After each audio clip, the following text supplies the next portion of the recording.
ये हर महीने आता है। जब आपके हृदय में कभी कोई बात आ जाए कि बाबा आज मेरा मन ये कह रहा है और आपको सुनना है बाबा, आपको स्वीकारना है बाबा, आपको मेरे मन की बात जानना है बाबा, बस हाथ में चंदन लगाया, बेलपत्री का भाग इस तरह से पकड़कर शिव जी से अपने हृदय की बात कहकर, मेरे देवाधिदेव महादेव से दिल से कहकर, अशोक सुंदरी वाली जो जगह होती है, आपको बताया है अशोक सुंदरी का जो स्थान होता है, ये शिवलिंग यहाँ अशोक सुंदरी की जगह, इस बेलपत्र को अशोक सुंदरी वाली जगह पर जहाँ शिवलिंग है, शिवलिंग की साइड पर पहले नंबर की पत्ती का मुख होना चाहिए, बस उसको रख दीजिए और उस पर थोड़ी देर हाथ रखकर अपने हृदय की बात मेरे महादेव को दिल से कहकर आ जाइए। अगली सोमवार की अष्टमी या अगला प्रदोष या अगली शिवरात्रि जब आती है, मेरा महादेव आपकी मनोकामना का भाव पूर्ण करता है। ये शिव तत्व है। एक बात अपने जीवन में उतार कर रखिएगा, सोमवार की अष्टमी, शिवरात्रि या सोमवार, प्रदोष, बन सके तुम्हारे पास में शिवालय हो या बेलपत्री का वृक्ष हो, वहां दीप दान अवश्य करना चाहिए। अब एक बात का स्मरण आपको रहे थोड़ा सा, अगर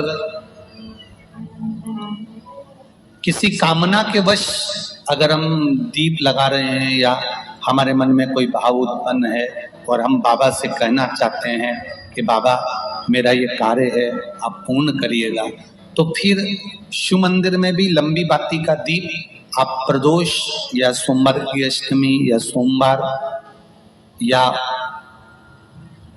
आप शिवरात्रि को बाबा से निवेदन कर कर लगा सकते।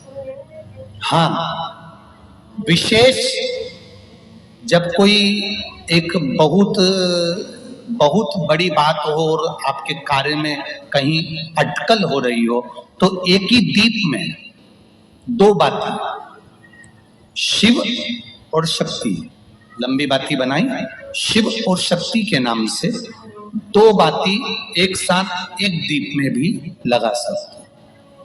पर कब? जब विशेष कोई आपका कार्य हो और वो अटक रहा हो, विशेष कोई कार्य, और आप बाबा से प्रार्थना कर रहे हो, तो दो बाती का भी प्रयोग आप कर सकते हो। ऐसे शिव तत्व। शंकर भगवान को धतूरा कब चढ़ाना चाहिए उसका विशेष ध्यान रखें। जैसे शिवरात्रि है, प्रदोष है, या सोमवार है, या कोई विशेष आपका उत्सव है, तो आप शिव जी को धतूरा चढ़ा सकते हैं। या विशेष कोई बीमारी ऐसी लग गई है या विशेष कोई तकलीफ ऐसी हो गई है जिसका निवारण नहीं हो रहा, तो आप धतूरा चढ़ा सकते। धतूरा चढ़ाने का भी एक क्रम है। हल्दी में भिगोकर धतूरा चढ़ाया जाता है लक्ष्मी के लिए। चंदन में भिगोकर धतूरा चढ़ाया जाता है आयु की वृद्धि के लिए। अबीर एक सफेद कलर का बॉर्डर होता है। अबीर गुलाल जो होती है, गुलाल में अबीर डलता है, चमकदार, आपने देखा होगा अबीर। तो अबीर में धतूरा जो डुबोकर चढ़ाया जाता है, अबीर को लगाकर चढ़ाया जाता है, वो रोग मुक्ति का होता है। काय के लिए होता है वो? रोग मुक्ति। ओम श्री शिवाय नमस्तुभ्यम, ओम श्री शिवाय नमस्तुभ्यम, रोग की मुक्ति। धतूरे का भी एक स्मरण होता है महाराज। बहुत भारी रोग है, बीमारी लग गई है, डॉक्टर अपना काम कर रहे हैं, घर का व्यक्ति बहुत बीमार हालत में पड़ा हुआ है, तो बेलपत्री के वृक्ष के नीचे भी शिवलिंग का निर्माण कर कर एक धतूरा समर्पित करा जाता है, जिससे रोग से मुक्ति होती है। उसमें ना तो हल्दी लगाई जाती है, ना चंदन लगाया जाता है, ना अबीर लगाया जाता है, केवल धतूरा चढ़ाया जाता है। जिसके जीवन में हमेशा कांटे ही मिले हैं, बेटी बड़ी हुई तो घर में मायके में दुख देखा, और मायके से गई ससुराल में तो ससुराल में दुख देखा, ससुराल में भी दुख देखने के बाद में भी पति को